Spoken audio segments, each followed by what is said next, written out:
Ассаламу алейкум, қырғыз елім. Менің атым Замир, фамилиям Примбердиев. Қырғыз Республикасының Өзгөн районынан болам. Менің қайрылуымның себебі төмендегіше. Жақында парламенттік шайлоо келет ат, депутаттық шайлоо. Ушул депутаттық шайлоодо дагы шайлоонун өзүнүн оюндары жүрөт, сөзсүз түрдө. Бул калыптанган нерсе. Ошону алдын алуу мақсатында мен өзгөрүүнү өзүмдөн баштайын деп чечтим. Өзүмүн ата-энеме, өзүм бир туугандарыма, досторума, жакындарыма кайрылайын.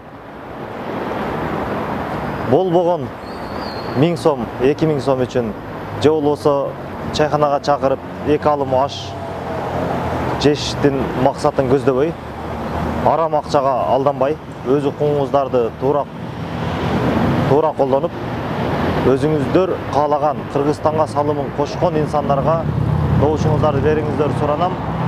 Эгерде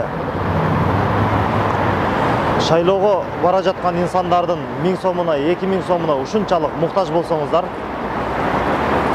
мен иштеп жатам, Кудайга шүгүр, мен иштеп жаткан, мен таап жаткан акча таза, халал,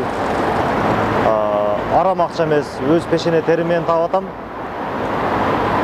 Акчага ошончолук муктаж болсоңуздар, менден сураңыздар, ошол акчаны мен берейин сиздерге.